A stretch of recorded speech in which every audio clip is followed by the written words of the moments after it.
구독, 좋아요 부탁드립니다. 감사합니다.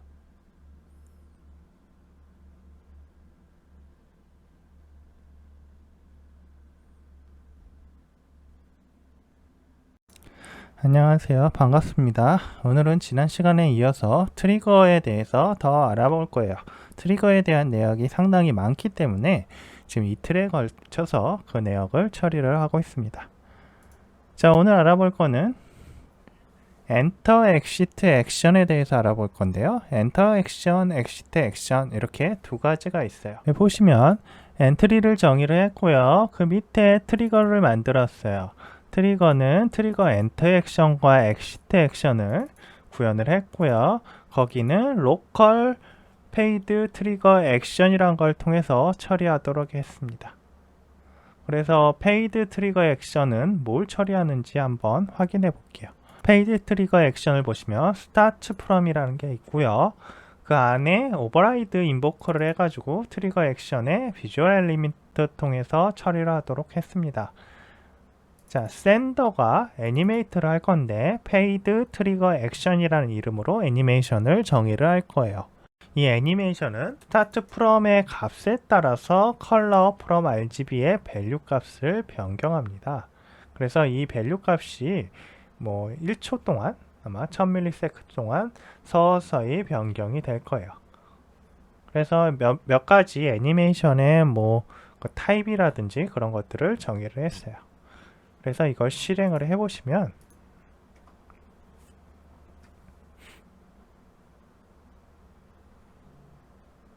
자, 엔터 잡 타이틀에 포커스가 갈 때 자, 애니메이션이 지금 1초 동안 적용이 됐죠. 적용이 되면서 프롬 RGB의 변경이 일어났고요. 여기에서 포커스가 사라졌을 때 또 값이 변경이 됩니다.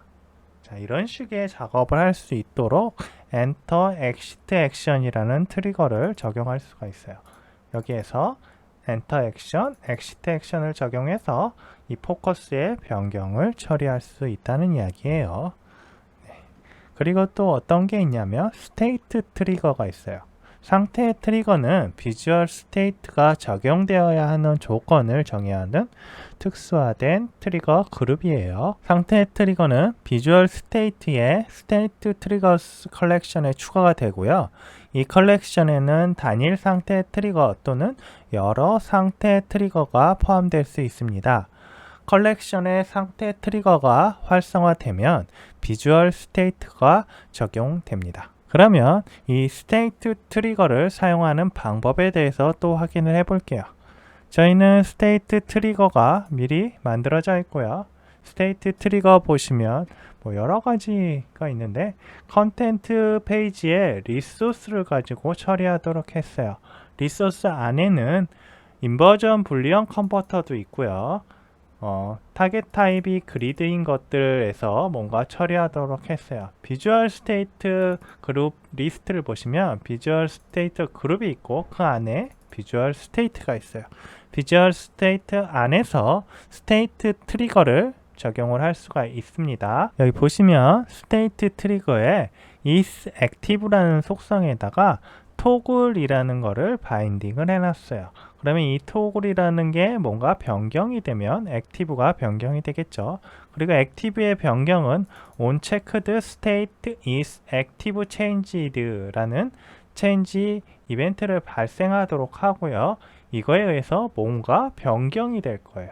그러면 이것들에 대한 코드들은 어디에 있을까요? 비하인드 코드를 보시면 onChecked state is active changed 하고 onUnchecked state is active changed를 정의를 해놨고요. 거기에서 state 트리거를 받아가지고 그거의 active 값을 콘솔 창에 찍도록 해놨습니다.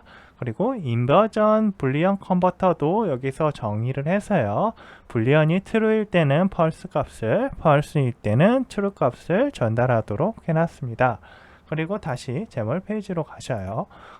가시면 거기에 정의되어 있는 내역이 있는데 지금 백그라운드 컬러도 세터에 의해서 블랙이 됐다가 화이트가 됐다가 하는 형태로 변경을 하겠죠. 그러면 이건 어떤 작업을 하는 거냐면 체크드 박스가 그리드에 하나 있고요. 제가 그 체크드 박스에 체크를 하게 됐을 때는 블랙이 되고 체크를 빼게 되면 다시 화이트가 되는 거예요. 백그라운드가요. 자, 실행을 해보시면 이렇게 스테이트 트리거가 백그라운드 쪽을 검은색으로 변경해 놓은 걸 볼 수 있어요. 초기 값이 그렇게 되죠. 체크가 되어 있으니까 제가 체크를 없애버리면 화이트로 표시가 될 거고요. 다시 체크를 하면 블랙이 될 거예요. 이런 식으로 될 거고요. 저희가 아웃풋을 한번 확인해 보시면 체크를 없애면 자, 체크드 스테이트 액티브는 펄스고 언체크드 스테이트 액티브는 true다 라고 표시가 되죠. 컨솔 창에 표시된 게 아웃풋에 나와요. 다시 누르시면 이제 반대로 표시가 될 거예요. 자, 그런 것들의 처리는 아까 얘기했던 어떤 거에 의해서 처리를 했어요.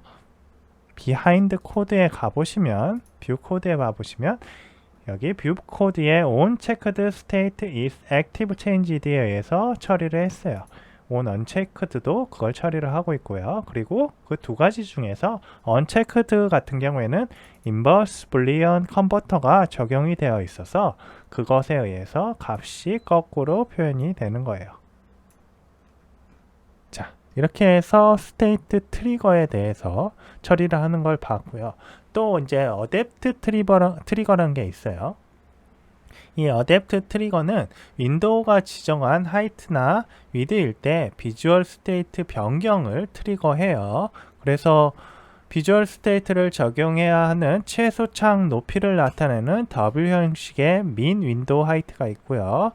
최소 창 너비를 나타내는 더블 형식의 min 윈도우 위스도 있어요. 이것들을 이것들에 대한 값을 판단을 해서요. 어떠한 프로퍼티를 변경을 해주는데 지금 제가 몇 번 해봤는데 지금 MAUI는 버그가 있는지 제대로 적용을 못하고 있어요.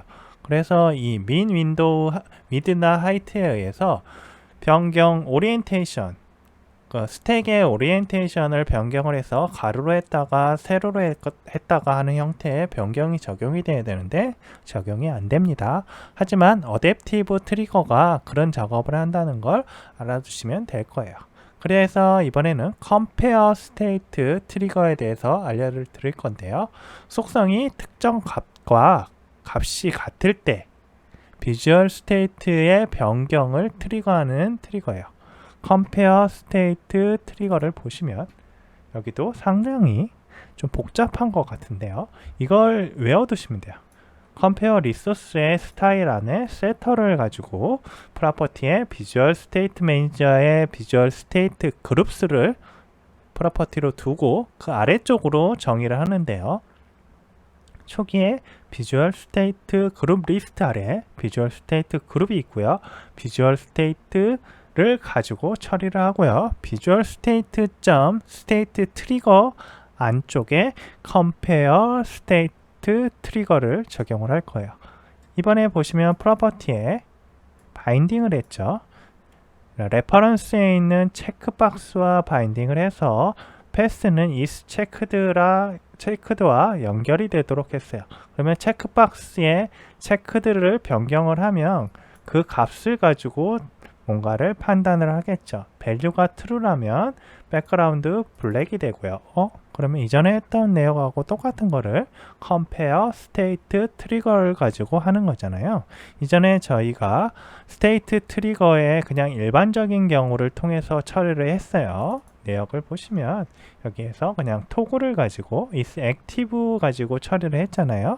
하지만 compare state trigger는 특정 값을 지정해서 우리가 적용할 수 있어요. 그래서 이 내역도 결과적으로는 같은 걸 거예요. 자, 실행을 해보시면 이번에는 초기 값이 펄스로 되어 있어서 그런지 화이트가 먼저 나왔고요. 클릭하시면 다시 검은색이 됩니다. 다시 클릭하시면 펄스가 되고요. 이런 식으로 compare state 트리거를 이용해서 비주얼 스테이트를 변경을 할 수가 있어요. 그리고 또 하나 있는 게 마지막으로 디바이스 스테이트 트리거라는 게 있습니다. 물론 이 외에도 오리엔테이션 스테이트 트리거가 있어서 방향을 변경할 때마다 그걸 탐지를 해서 뭔가 백그라운드를 변경하거나 할 수가 있는데요. 이것도 지금 MAUI에서 제대로 적용을 못하고 있어요. 제가 해봤을 때는 에뮬레이터를 실행해서 그런지 이 판단을 제대로 못하고요. 될 때가 있고 안 될 때가 있었습니다. 자, 그래서 오늘은 디바이스 스테이트 트리거까지만 해볼 거예요. 디바이스 스테이트 트리거를 제가 미리 만들어 놨고요. 이 내역을 보시면 컨텐츠 페이지에 디바이스 스테이트 트리거 페이지 스타일을 연결을 해서 뭔가 작업을 하도록 해놨어요. 자, 그래서 디바이스 스테이트 트리거 페이지 스타일을 정의한 app.xml로 왔고요. 스타일에 보시면 정의를 해놨죠. 내역은 비주얼 스테이트 그룹을 똑같이 변경을 할 거고요. iOS일 때는 디바이스가 iOS면 뭔가를 하여라 라고 되어 있는데 백그라운드를 실버로, 안드로이드일 때는 2196F3이라는 값으로, 그리고 UWP일 때는 아쿠아마린으로 하라고 되어 있어요. 자, 이런 식으로 되어 있는데 이 샵 2196F3 좀 저는 이거 별로라서 그린으로 하겠습니다. 표현하기도 힘들고요. 그리고 다시 시작을 해서 실행하는 걸 확인해 보겠습니다. 실행을 해보시면 이 그린 배경색이 나왔는데 안드로이드에 대해서 백그라운드 컬러를 그린으로 우리가 지정을 했기 때문이에요. 여기를 옐로우로 바꿔보면 바로 적용이 되는지 한번 확인해 볼게요. 자, 바로 적용이 안 돼요. 지금 한 리로드가 적용이 안 되네요. 이때는 다시 실행을 해보시면 적용이 될 거예요. 리스타트를 눌러서 빠르게 다시 실행을 해보겠습니다. 이게 한 리로드가 되는 게 있고 안 되는 게 있어서 조금 아쉽긴 하네요. 자, 옐로우 형태로 노란색으로 바로 표현이 됩니다. 그러면 이제 우리가 iOS는 지금 여기서 테스트하기 힘드니까 UWP를 확인을 해 볼게요. 멈춰 놓고요. 위에서 윈도우 머신으로 바꾸시고 실행을 해보세요. 그러면 윈도우 머신에 대한 내역이 실행이 될 겁니다. 지금 보시면 뒤쪽에 색깔이 아쿠아 마린 색깔이 나와 있죠. 우리가 UWP 데스크탑 윈도우스 데스크탑 앱 같은 경우는 백그라운드가 이렇게 되라고 표현을 해놨기 때문이에요. 이걸 가지고 저희가 비주얼 스테이트를 iOS나 안드로이드나 또는 그 이외의 플랫폼에 따라서 변경할 수 있게 지정할 수 있습니다. 트리거는 여러 가지로 많이 사용이 돼요. 향후에 MVVM 관련된 코딩을 할 때도 이 트리거가 꽤 많이 사용이 되니까요. 이 부분 꼭 활용하실 수 있도록 이 부분에 대한 공부를 해 놓으시기 바랍니다. 오늘은 여기까지 하겠습니다. 감사합니다. 구독, 좋아요 부탁드립니다. 감사합니다.